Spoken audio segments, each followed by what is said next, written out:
Olá pessoal, graça e paz, espero que todo mundo esteja bem, começando mais uma semana, exatamente 6 de julho, estamos ainda nesse período de retorno, né, da quarentena. Eu espero que você esteja bem, você que está aí conectado aí à nossa igreja, sempre conosco, né, à noite, aqui no pequeno grupo online. Peço a você que compartilhe aí, vai jogando aí para os outros irmãos, né, que estão se preparando para chegar. Eu estou aqui organizando tudo e nós vamos seguir com o Evangelho de Lucas, sempre aprendendo sobre o Evangelho de Lucas. Vamos falar hoje sobre um tema muito bacana. Eu convido você a já estar conectando aí, né? Passando aí para o pessoal, quem está perto, quem está longe, quem está chegando agora. Boa noite, graça e paz a você. Coloca aí o seu oi, deixa aí uma palavra, né, de bênção.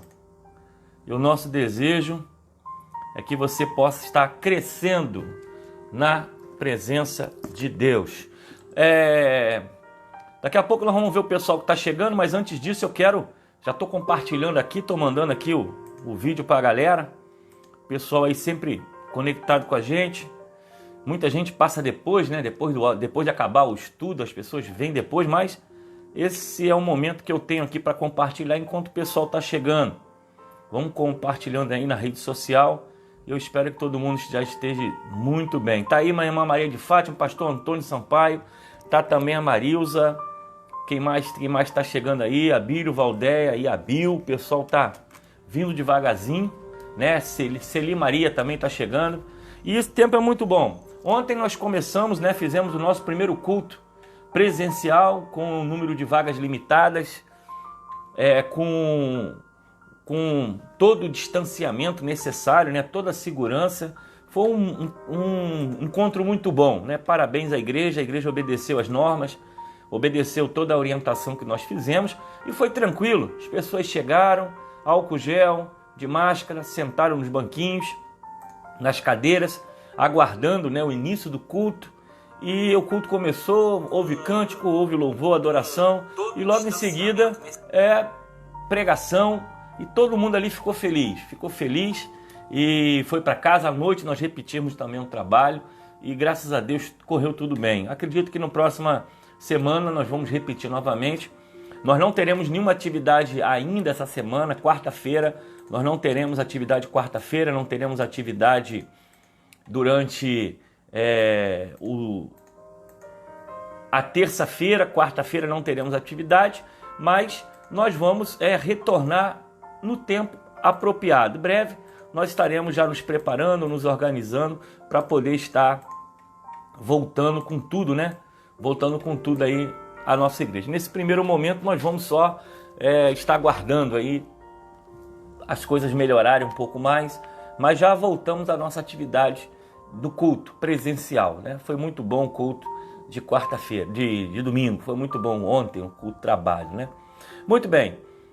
Pessoal, nós já estamos quase terminando o Evangelho de Lucas. Eu não sei ainda qual vai ser o material que nós vamos usar, mas eu acredito que nós vamos estar nos preparando para mais um livro. Eu não sei se eu continuo no Facebook ou eu vou para o YouTube. Há muita gente que não tem o YouTube, não tem, aliás, Facebook, e tem mais o YouTube. E geralmente quem tem o YouTube tem também o Facebook, né?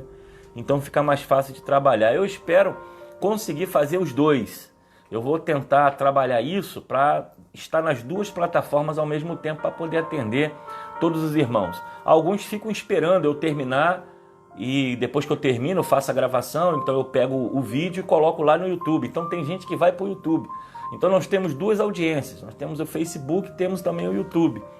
Mas tem sido bênção, tem sido muito bom esse momento nosso aqui e eu espero continuar e melhorar, né? Nós estamos trabalhando aí para ver se eu consigo melhorar um pouco mais essas aulas, essas palestras, esses estudos que tem sido muito bom. Eu quero também anunciar o estudo que o irmão Messias tem feito.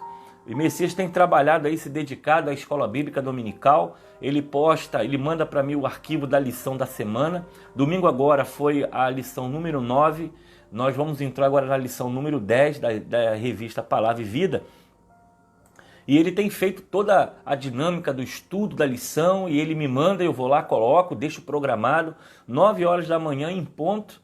Aí então o estudo entra pela internet e você consegue assistir na sua casa. E tem sido muito bom. Tá tudo lá. Se você quiser rever estudo, ver novamente, é só você entrar no YouTube da Segunda Igreja Batista em Gramacho, escrever Segunda Igreja Batista. Em Gramacho você vai achar o logo da nossa igreja, aí você clica, você entra na plataforma e consegue ter todos os estudos, o estudo de Lucas, as pregações, o congresso de família, tudo que nós já fizemos, tá tudo direitinho lá. Você pode assistir a hora que você quiser, né? Então isso tem sido um tempo muito bom para nós de aprendizado. Eu espero conseguir fazer ainda melhor pela dedicação. Vejo que os irmãos aí entram. Nós já temos aí mais de 20 pessoas, né, conectada. Daqui a pouco chega a 30, chega a 40 e depois muita gente vem depois. Então isso é uma audiência, é o pessoal todo dia, né, tá com a gente. Então merece uma atenção, merece aí uma consideração. Lembrando que isso dá trabalho, né? Não é fácil não, é cansativo, porque temos que estudar, temos que preparar equipamento, iluminação, programar computador.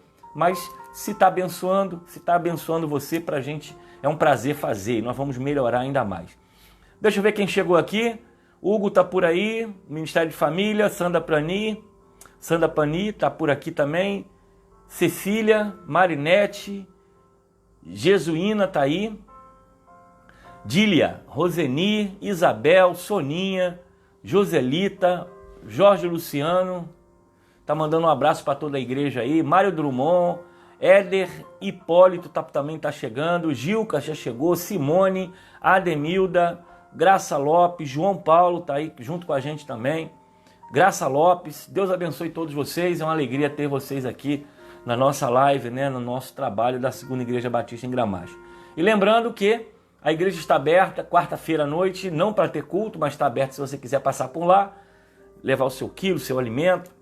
Sábado pela manhã, de 8 a meio-dia, e também domingo agora, 10 horas da manhã, nossa celebração, 1h30 mais ou menos, de celebração pela manhã, e à noite, a partir de 6h30. Você pode escolher o horário para estar com a gente. Graças a Deus, o primeiro encontro deu tudo certo, tranquilo, o povo obediente, o povo seguiu as normas, seguiu as regras, deu tudo certo. E domingo que vem não vai ser diferente.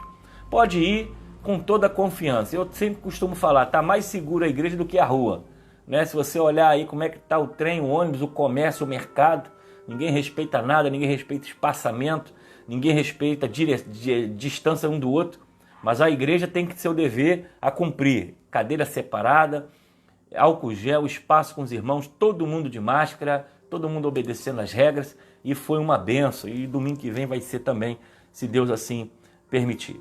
Ok? Então vamos lá, pessoal, vamos conversar um pouquinho. Quem tiver algum pedido de oração, pode registrar aí, deixar alguma notícia. Eu tenho uma notícia aqui que eu consegui hoje da nossa irmã Janete. Nossa irmã Janete, ela operou, né, agora, hoje ou amanhã, ainda não se sabe, eu não sei se já aconteceu, se foi deixado para amanhã. Foi fazer uma cirurgia de urgência, uma questões renais, uma dificuldade que ela teve na extração de algumas pedras, e ela teve que retornar ao hospital. Segundo informação do seu filho, tá tudo bem, tá tudo tranquilo, tá tudo sendo medicado, coordenado, ela tá bem melhor do que em casa. Então nós vamos aguardar mais notícias, orar pela irmã Janete, que precisa aí dos nossos cuidados. A irmã Ana Campos também, ela acabou se acidentando, a nossa fundadora, fraturou, né, um fêmur, e a informação que eu tive é que ela já estava bem recuperada, já operada, indo bem. Eu só não sei se já está em casa, se teve alta. Eu vou procurar saber, acredito que amanhã eu consigo me comunicar com os irmãos. Então vamos lá, pessoal, vamos pensar agora. Lucas, capítulo exatamente 22. Capítulo 22 de Lucas, versículo 44. Já estamos chegando pertinho do final e vamos fechar esse livro, se Deus quiser, ainda essa semana. Lucas 22, 44 diz o seguinte, deixa eu abrir aqui. Lucas 22, 44. E diz assim, ele orou com ainda mais fervor, e a sua angústia era tanta que seu suor caía na terra como gotas de sangue. Esse é um momento que nós, paramos para pensar e analisamos o sofrimento de Jesus em relação à cruz. Jesus está agora no jardim de Getsêmani, o jardim da angústia, o jardim da aflição, vivendo um momento difícil, porque estava próximo da sua crucificação. A traição havia acontecido, Jesus prediz a sua traição.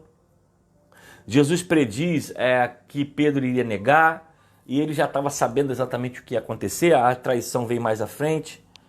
E o que nós podemos ver nessa situação é que o próprio Filho de Deus se encontra num momento de angústia e de sofrimento. E algumas pessoas perguntam, mas se Jesus sabia o que iria acontecer, ele foi enviado exatamente para isso, por que então ele está com tanto sofrimento, com tanta agonia?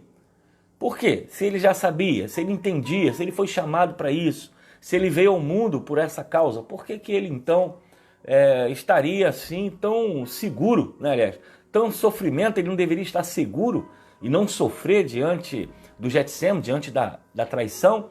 Nós vamos pensar um pouquinho sobre isso hoje. Bom, primeira coisa que nós temos que ver é que Jesus, apesar de ser Deus, ele era homem. Ele teve sentimentos, ele teve emoções, ele chorou, ele se irou quando quebrou tudo dos vendedores que estavam na porta do templo.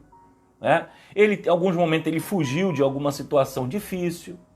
Então, esse momento nós temos que pensar que o Cristo, que o Deus que se fez homem, habitou entre nós, ele era e também com sentimento humano. Então ele é 100% homem, 100% Deus.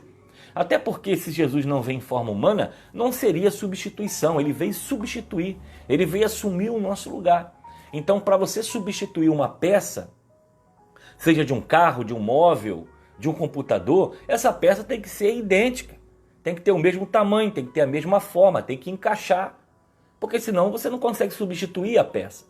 Então, quando nós pensamos que Deus veio substituir o homem na cruz, veio assumir o lugar dele, ele precisaria vir em forma humana. Então, ele veio do ventre de Maria, ele foi uma criança que cresceu, que se desenvolveu, que teve pais, Claro que foi gerado pelo Espírito Santo, através do ventre de Maria, não houve contato físico, nem questões sexuais, foi Deus no ventre de Maria, mas ao mesmo tempo essa criança vem e segue o ciclo da vida normal. Ela teve que crescer, se desenvolver, foi alimentada. Chegou aos 30 anos, então ele começa o seu ministério. E nesse período Jesus viveu como alguém que estava se preparando para começar a grande obra, que era a obra de restauração. E era necessário que ele viesse também em forma humana. Então ele veio de carne, o verbo que se fez carne, habitou entre nós. E agora, diante dessa angústia, o que nós podemos ver é a humanidade de Jesus sendo colocada em evidência. O momento em que ele saberia que a cruz seria dura, difícil, seria algo angustiante na sua vida, Jesus agora ele vem e simplesmente se coloca numa posição de angústia, ao ponto que esse texto, nós vamos ver, em Mateus 26 vai dizer que ele fica tão inquieto, ele fica tão angustiado que ele pede aos seus discípulos, seus companheiros, para ficar com ele. Ele diz assim, ficai aqui e vigia comigo. Então, geralmente, essa característica de estar junto de alguém, nós vamos ver isso na vida de muitas pessoas. Por exemplo, algumas pessoas que passam um momento de luto, de dificuldade, de aflição, essas pessoas querem companhia, querem estar junto de alguém, para desabafar, para conversar, para receber uma palavra amiga. Geralmente as pessoas que vivem uma angústia, um medo, uma preocupação, elas querem ser acolhidas por alguém, elas querem ter o contato físico, elas querem ter o abraço, o companheirismo de alguém para ouvir as suas dores, as suas dificuldades. E essa evidência da sua angústia foi tão grande que Jesus agora ele vai e simplesmente ele pede a companhia dos seus amigos. Fica comigo aqui e vele um pouco comigo. De tamanha era a sua angústia, o seu sofrimento. Mas, em primeiro lugar, nós precisamos ver que não consistia esse sofrimento na essência de apenas a dor. Por quê? Porque Jesus sabia o que ia acontecer. Ele havia avisado os discípulos, olha, eu vou para Jerusalém, vou ser preso, vou ser torturado, vão cuspir em mim, vão me crucificar, vou morrer, mas ao terceiro dia eu vou ressuscitar. Ele sabia de tudo isso. Ele sabia que Judas ia trair, ele sabia que Pedro ia negar, ele sabia que havia uma orquestra acontecendo para que ele fosse completamente preso e levado. Jesus sabia disso, não foi pego de surpresa. Mas a angústia que nós podemos ver é que ele sabia da cruz, ele sabia que seria crucificado, ele sabia que seria traído, ele sabia que seria traído, né, por Judas, negado por Pedro. Mas o que faz Jesus exatamente sentir essa agonia é porque ele vai ser desamparado pelo Pai. Lembra que qual era o objetivo de Jesus na cruz? Jesus na cruz veio substituir, levar sobre si o pecado da humanidade. A sua angústia não era só pela dor física, porque ele sabia exatamente o que ia acontecer. A sua agonia é exatamente o que vai acontecer em Marcos no capítulo 15, versículo 35, 34. Ele vai dizer, Pai, por que me desamparaste? Esse momento de Deus se ausentar de Jesus, né? Porque nós sabemos que a Trindade, Pai, Filho e Espírito Santo, é um só, mas são formas. Essa ausência deixa Jesus também, de certa forma, atingido com lágrimas, um forte clamor. Pai, por que me desamparaste? Acredito que, claro, a dor física foi notória, ele era humano, ele sentia dor, mas a sua angústia maior era pela visão e pelo entendimento que a partir do momento em que ele sobe na cruz, ele estaria separado de Deus Pai. Ele estaria ausente de toda a presença de Deus, a presença do Deus Criador, porque ele era Deus, ele era o Filho de Deus, ele era o próprio Deus, mas essa ausência do trono, da graça, da presença, trouxe um clamor muito grande. Ao ponto que o seu desespero não era uma reclamação porque ele estava morrendo, ou porque ele estava sofrendo, ou porque estava doendo. O seu clamor vem, por que me desamparaste? E aí nós vamos observar que essa angústia de Jesus não está na cruz, porque ele sabia. A angústia de Jesus não está na dor e no sofrimento, ele sabia exatamente, mas ele estava angustiado pelo tormento, pela angústia e pelo sofrimento que seria estar ausente da presença de Deus. Ou seja, Deus sair da sua presença. E isso faz algo da gente pensar aqui nessa noite, nessa live. A morte, que nós nos preocupamos tanto, ficamos angustiados porque tememos, não sabemos, né, como é, porque ninguém passou por ela ainda. Mas quando nós olhamos essa angústia de Jesus, eu acredito que o maior sofrimento para qualquer alma é a ausência de Deus. É a ausência da presença de Deus, não é a morte. Não é a dor, não é o sofrimento, porque a morte é uma transição. Nós saímos dessa vida e entramos na eternidade. A morte é uma passagem. A morte é uma escada que você sobe na terra e chega no céu. É a dor física, ela é um momento de dor e sofrimento, mas ela passa. Mas quando eu vejo Jesus clamando e exatamente tendo uma agonia pela ausência, ele diz, Pai, por que me desamparaste? Pai, por que me desamparaste? Por que nesse momento de tanta dor tu estás ausente, tu não estás presente? Então eu fico pensando como seria viver a eternidade longe dessa ausência de Deus. Hoje nós temos a presença de Deus através do Espírito Santo, da sua palavra, da ministração. Mas quão horrendo deve ser viver a eternidade longe ou ausente da presença de Deus. Porque os momentos da cruz, em que Jesus apenas passa algumas horas, e ele sente que ele está levando o pecado do mundo, ele está carregando sobre si as dores do mundo, ele está levando sobre os seus ombros todo o tormento da humanidade, ele então grita, Pai, por que me desamparaste? E ele sente esse impacto da ausência de Deus, e eu fico imaginando que se foi algumas horas, imagino o que vai ser na eternidade. Então é por isso que quando nós lançamos a semente do Evangelho e dizemos às pessoas, olha, é necessário se arrepender, é necessário nascer de novo, é necessário deixar o pecado, porque a eternidade é a ausência de Deus, ao inferno. E o céu é a eternidade com a presença de Deus. A decisão é aqui e agora. Não tem como fazer isso depois, então você tem que decidir isso hoje. Então Jesus, antes de chegar na cruz, ele está no Getsemane, no jardim, angustiado, sofrendo, pedindo a companhia dos seus amigos, dizendo, ó, fique comigo aqui, velhe um pouquinho, porque a sua alma estava atormentada na possibilidade de Deus se ausentar da sua vida, da sua alma, da sua presença.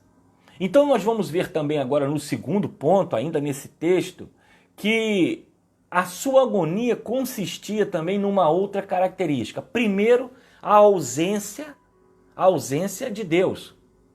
Deus se afastando, Deus virando as costas. Por quê? Porque Jesus está levando o pecado do mundo. Ele está pagando o preço. Ele está sendo o cordeiro que deu a sua vida por nós. Ele está sendo sacrificado por uma causa. Essa ausência causa em Jesus uma agonia. Pai, por que me desamparaste? E agora nós vamos ver uma segunda característica nessa angústia, é que consistia simplesmente no pecado e na profundidade do peso que ele leva sobre si.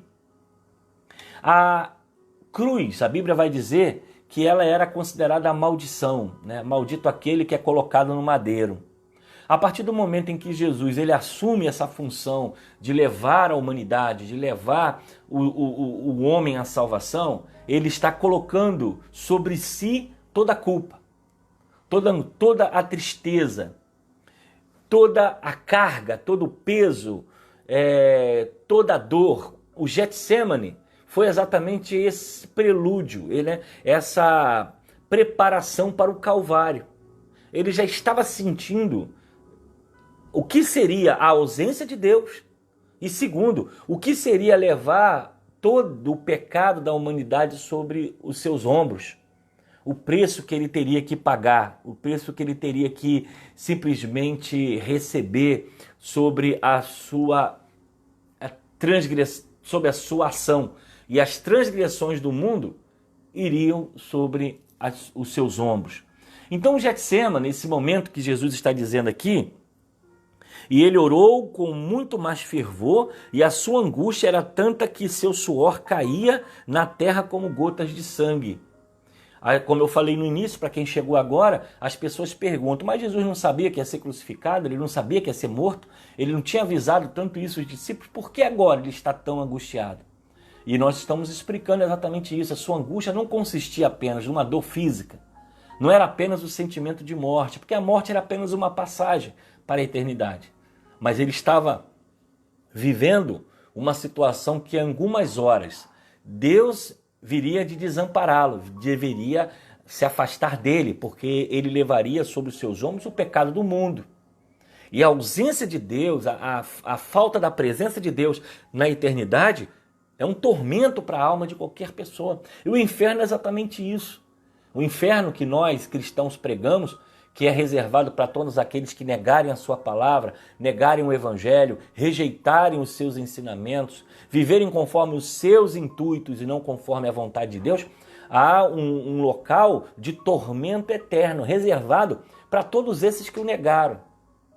Mas para aqueles que o aceitaram e o receberam, há um local de alegria, de paz. A Bíblia vai dizer que lá não há choro, não há pranto, não há dor, não há sofrimento. É um local de grande alegria para todos os cristãos.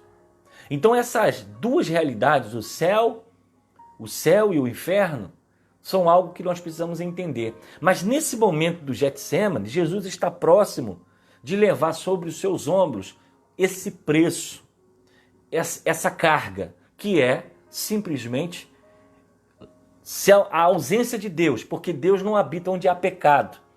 A partir do momento em que Jesus está carregando o pecado do mundo, Deus se ausenta, Deus vira as suas costas. E ele diz, Pai, por que me desamparaste? Não porque Deus havia abandonado, porque Deus sabia e Deus tinha enviado ele para isso. Deus enviou Jesus para isso. Jesus sabia o que ia acontecer. Esse desamparado é exatamente o momento em que Deus se afasta de Cristo na cruz. É o momento do esvaziamento, é o momento da solidão, em que ele se vê com Deus não mais presente. Pai, por que me desamparaste? Foi o sentimento que Jesus tem na cruz. E a partir desse Getsemane também, Jesus já estava previndo, né? Estava tendo o entendimento de que exatamente o peso do mundo, o pecado do mundo, a desobediência, a tristeza, a angústia, o sofrimento humano iria cair sobre os seus ombros. E ele seria aquele que levaria o pecado de toda a humanidade. Então esse momento da cruz, que nós precisamos pensar agora, não é apenas um sofrimento de dor física ou por causa da morte, mas é também de conceitos espirituais, a ausência de Deus e o pecado do mundo, que fez com que Jesus sentisse no Getsemane a dor de algumas horas que ele teria que carregar sobre os seus ombros. Então esse plano, né, do Pai de humilhar a Jesus até a morte de cruz, você vai ver isso em Filipenses capítulo 2, que o Filipenses vai dizer, Jesus foi humilhado até morte de cruz. Então, além, que nós já falamos aqui no estudo passado, do sofrimento físico, chicote, paulada, coroa de espinho, furo na mão, cravo nas pernas, nos pés, além da humilhação pública, de ser cuspido, de ser ofendido com palavras, de tomar tapa na cara. Nós temos também as questões emocionais, da angústia, do sofrimento. Então Jesus, quando passa pela cruz, nesse Getsemane, nós temos que entender todo um contexto que está acontecendo. Ele não está apenas preocupado com a morte em si, porque seria apenas um momento, seria uma passagem para a eternidade.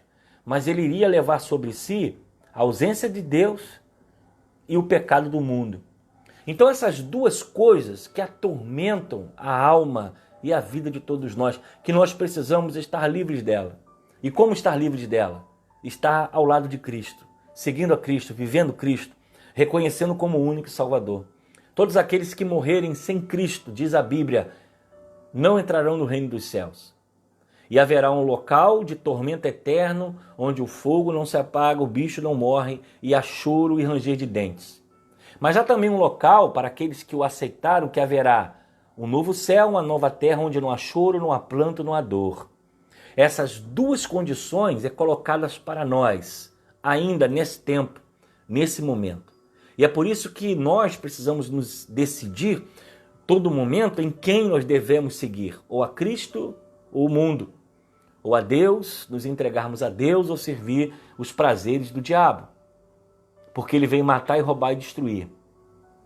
Então esse momento do Getsemane, para a gente poder concluir aqui, é algo que nós temos que pensar, porque sua agonia não é pelo físico, não é pelo emocional, porque ele já sabia o que iria acontecer, mas era simplesmente pela possibilidade de estar longe e afastado de Deus. Pai, por que me desamparaste? É por causa também do sofrimento, da angústia de levar o mundo, o sofrimento do mundo, o pecado do mundo, a desobediência do mundo sobre os seus ombros. E ele sente na pele essa ausência espiritual. E é algo que nós precisamos pensar, que a sua eternidade seja ao lado de Cristo. Que ao momento em que você partir dessa vida, você parta com Cristo e viva com Cristo. Porque creio que a eternidade, na ausência de Deus, será um sofrimento eterno de tormento para a nossa alma e para o nosso coração. Porque o Jesus, apenas em algumas horas, ele se desespera e clama, Pai, por que me desamparaste? Ele não está reclamando, porque ele sabia o que ia acontecer. Ele não está se queixando com Deus porque está sendo crucificado, porque ele foi para isso. Ele foi enviado ao mundo como um cordeiro, né? Levado ao matadouro. Ele sabia, mas ele sente essa ausência, essa dor, simplesmente por causa do pecado do mundo e por causa da ausência de Deus. Que a sua eternidade possa ser uma eternidade ao lado de Cristo. Essa agonia, ela é incomparável. É uma agonia incomparável, a ausência de Deus e as consequências do pecado. Versículo 44 vai dizer, e ele orou com ainda mais fervor, e a sua angústia era tanta que o seu suor caía na terra como gotas de sangue. Uma agonia tremenda. Cristo vive pela ausência de Deus e pelas consequências de carregar o pecado do mundo. Que Deus nos livre de passar por isso. Que Deus nos dê força para vencer todos esses obstáculos, todas essas tentações que vêm sobre nós. E que no dia que nós terminarmos o nosso percurso nessa vida, nós possamos estar do outro lado, desfrutando não da ausência de Deus, mas da presença de Deus. Não do sofrimento eterno, mas da alegria eterna. Não da dor e da angústia, mas sim de um local onde não há choro, não há pranto, não há dor. Essa é a esperança de todos nós, cristãos, e o qual a nossa alma continua nessa terra, lutando para vencer, para que naquele dia possamos herdar isso, né, como coroa, como bênção, como galardão de tudo aquilo que nós fizemos. Ok, pessoal? Deixa eu olhar aqui quem chegou, quem mais chegou aqui. Vou mandar um abraço e logo em seguida nós vamos já orar para a gente poder terminar. Se alguém tiver um pedido de oração, coloca aí. Vitor Hugo tá por aí. João Paulo já falei, Osmar, Lourdinha, Tatá, Carminha também tá aí, Francisco, Adriano Paulo sempre com a gente, Cláudia Bernadette tá aí, quem mais? Elzira também, Deus abençoe. Magna Braz, Edivaldo Guedes, pastor Edivaldo, Deus abençoe. Osmar, Cristiane, Vanessa também, Regina Baraúna passou, entrou. Magna Braz, Tatá. Muito bem, essa turma que passou por aí, se eu falei, não falei de alguém, me desculpa, no próximo eu vou colocar aí alguma coisa para me poder falar o seu nome. Tá bom, pessoal? Nós vamos orar então, vamos agradecer a Deus nessa noite por esse momento. Já são 32 minutos, né, de fala, 30 minutos de estudo bíblico. E quem não viu pode rever novamente pelo Facebook, eu vou postar lá no YouTube. Se você quiser entrar, compartilhar pelo YouTube da igreja, você vai ter acesso a tudo isso, tá bom? Um abraço, pessoal, Deus abençoe. Se Deus assim permitir, domingo estamos juntos novamente. Foi bênção, culto, tranquilo, povo obediente, o povo tranquilo, todo mundo chegou, sentou no seu lugarzinho, não houve aglomeração, não houve tumulto, assistiram o culto, cantaram, oraram, conseguiram rever alguns irmãos, álcool gel e máscara e vamos para nossa casa. Só vamos ter agora outro trabalho no próximo domingo, nós vamos voltar devagar. Primeiro, nós vamos fazer os cultos, depois, devagar, nós vamos abrir no quarta-feira, culto de oração, as classes de EBD, com o tempo nós vamos fazer isso. Nesse primeiro momento, nós vamos só manter o culto. Culto domingo, 10 horas da manhã, 11h30 está acabando, é 1h30 de culto. À noite, 6h30, tá bom? 18h30, 7h30 nós estamos terminando, 7h30, 15 para as 8 nós estamos terminando. Você pode ir para sua casa. Você escolhe o horário, ou vai de manhã, ou vai à noite, ok? E eu peço aos irmãos, né, da igreja aí que estão lá sempre ativos, que você nos ajude, né? É sempre uma dificuldade, o pastor está vendo tudo, tem que ligar, tem que fazer, acontecer, eu não consigo fazer tudo sozinho. Então quem é membro da igreja, puder estar lá, quem quiser estar também, é voluntário, puder nos ajudar, dê uma força, porque nós estamos precisando de ajuda. Domingo já tivemos visitante, tivemos pessoas reconciliando com Jesus, pedindo para estar na igreja. Então, irmãos, a obra de Deus não para. Aliás, a igreja nunca parou. Nós só deixamos de fazer culto, mas a igreja sempre manteve o seu trabalho social. E isso foi bênção para todos nós. Então, vamos caminhar nesse sentido. Eu creio que em breve já teremos batismo, teremos a apresentação de novos membros na igreja. E tudo isso é para a glória de Deus. A obra não para, sempre avançando para a glória do Senhor. Ok, pessoal? Vamos orar então. Desejo você uma segunda-feira ainda de noite abençoada. Amanhã, terça-feira, com certeza Deus pode guardar a sua vida em todas as coisas. Vamos orar, não há nenhum pedido de oração, mas nós vamos orar, né, para que Deus possa orientar plenamente a nossa vida. Pai, rendemos graças nessa noite, porque podemos ver, ó Deus, a agonia que é estar na ausência de Deus, como também a agonia que é, ó Deus, estar sendo, ó Deus, o pecado que nos afasta da sua presença. Senhor, que Tu abençoe cada ouvinte, cada um que está nessa live, aqueles que passaram, aqueles que irão passar. Eu te peço a Tua bênção pela família, pela cura, pelo milagre, pela proteção, da saúde, ó Deus, livra de todo mal. Abençoe cada casa aqui representada, cada vida, ó Deus, que tem participado dessas lives, tem sido alimentados, ó Deus, pela Tua palavra, e que Tu nos dê, ó Deus, cada dia mais sabedoria, condições e estrutura para fazer o melhor para a glória do teu nome. Abençoe a Segunda Igreja Batista em Gramacho, nos dê, ó Deus, a tua paz, a tua provisão. Coloca em tuas mãos a vida de todos os doentes, os enfermos, aqueles que não colocaram o seu pedido, mas certamente necessitam do milagre. Que a tua mão poderosa esteja sobre eles. É o que nós te pedimos e te agradecemos no nome de Jesus. Amém. Valeu, pessoal. Um abraço, boa noite a todos. E amanhã, 20 horas em ponto, marca no relógio, bota para apitar o celular e nós estamos voltando, já estamos terminando o Evangelho de Lucas. Bênção tremenda. Temos sempre que tirar alguma coisa para a nossa vida. Tá bom, pessoal? Um abraço e até amanhã, se Deus assim o permitir. Boa noite a todos.